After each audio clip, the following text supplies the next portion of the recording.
का मतलब जो अपने पति को पतन से बचाए, उसे कहते हैं पत्नी। गांव में तो कोई नहीं जानता। आज के जो समय में ना, आज के समय में कोई भी औरत अपना मतलब नहीं समझती, सच में नहीं समझती। ये मजाक की बात नहीं है। नहीं सही। वो अगर हम लोग 10 रुपए देगा ना तो वो 5 मिनट में उड़ा देती है, मतलब ही नहीं समझती। तो वो पति को पतन कर रही है ना, बर्बाद कर रही है। हम पैसा इधर कमा के उधर देते हैं तो इसका मतलब क्या है? इसका मतलब ये है ना, उसको कहीं से पूंजी संभाल के रखना है। इसलिए भगवान राम जब सीता का क्या कर रहे थे, श्रृंगार कर रहे थे। आज के युग में, आज के समय में मैं अपनी पत्नी का श्रृंगार करूंगा तो मेरे घर वाले ही खुद बोलेंगे कि ये सारा अपनी औरत का गुलाम है। और अपनी पत्नी से इतना प्रेम करना चाहिए, इतना प्रेम करना चाहिए कि हमारा ये आंख दूसरे के प्रति जाए ना, ये हमारा धर्म है। तो जब भगवान राम पत्नी का श्रृंगार कर रहे थे सीता जी का, तो जयंत ने देखा, कि कैसा राजकुमार है, ये अपने पत्नी को सजा रहा है, ये गुलाम है। तो उसके मन में आया कि चलो मैं इसका भ्रम दूर करता हूँ, इसको मैं देखता हूँ कि कितना तपस्वी है, कि ये मर्यादा पुरुषोत्तम श्री राम है कि नहीं है। उसने परीक्षा लेना चाहा। कौन? जयंत ने। तब तो चित्रकूट में स्फटिक शिला है हमारे चित्रकूट में, तो वहां जब श्रृंगार कर रहे थे तो उसने कौवे का वेश बनाया। कौवे के वेश बना के आया तो सीता जी के पैर में चोंच मार दिया। तो एक चौपाई है कि मारही चोंच कागे अति भागा, अचला रुधिर तब राम ही जाना। जब आया कौवा उसके चोंच में तो राम जी समझ गए कि पैर से रुधिर बहा नहीं, चल गया, मतलब यहाँ से मारा तो चल दिया। जब चल दिया तब ने भगवान ने सोचा कि हम अपनी पत्नी की अगर रक्षा नहीं करेंगे, सीता जी की रक्षा नहीं करेंगे, तो आने वाले समय में मेरी पत्नी की रक्षा कौन करेगा बताओ। तब राम ने क्या किया, सीख का धनुष उठाया, सीख का बाण निकाला, सीख का, उसमें प्रयोग किया ब्रह्मास्त्र का प्रयोग किया।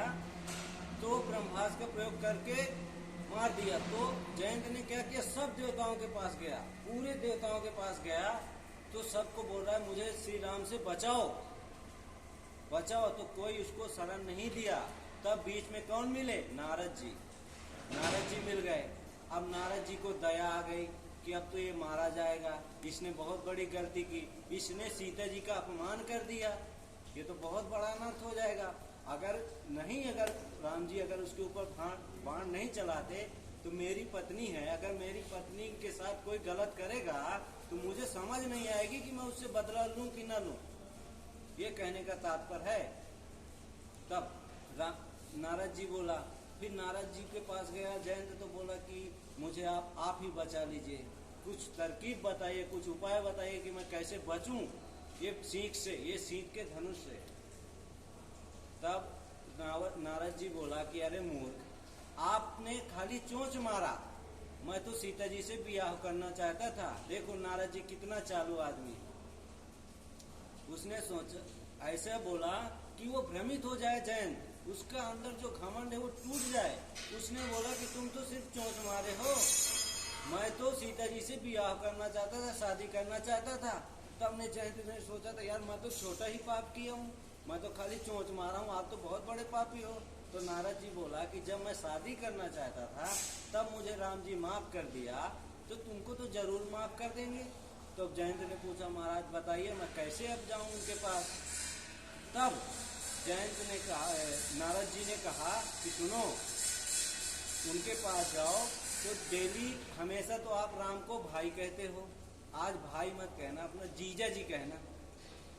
अब जीजा जी जब कोई कह देता है ना तो जीने का मन तो बढ़ ही जाता है। और जीजा, मेरा खुद का जीजा है, अगर मैं उसको जीजा करूंगा, मैं थोड़ी गलती, मेरा जीजा को मैं गलती भी कर दिया और मेरा जीजा है, मैं गलती करूंगा अवश्य माफ कर देंगे। तो जयंत ने पूछा वो कैसे? तो नारद जी कहा कि सीता जी भी मेरी गुरु शिष्या है, मतलब मेरी शिष्या है, और तुम भी मेरे शिष्य हो। तो सीता जी तुम्हारी कौन हुई? गुरु बहन हुई, और तुम हो गए गुरु भाई। तो सीता जी के पति हैं राम जी, तो जीजा जी कहने में क्या दिक्कत है? तब गया, और जब जाके फिर जैन से राम जी के पास गया, जब राम जी के पास गया तब राम जी के पैर पकड़ लिया, बोलता है महाराज जीजा जी मुझे माफ करो।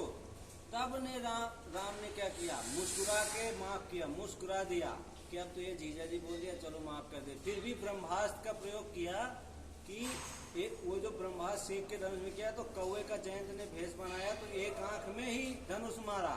आज भी कौवा काना है, इसलिए काना है कौवा। और ये समाज को ये पता चला कि हम अपनी स्त्री, अपनी घरवाली को कैसे, मतलब दूसरा आदमी अगर गलत करता है तो उसको हम अच्छा करना हमारा धर्म है। मेरा कहने का तात्पर्य यही है। धन्यवाद।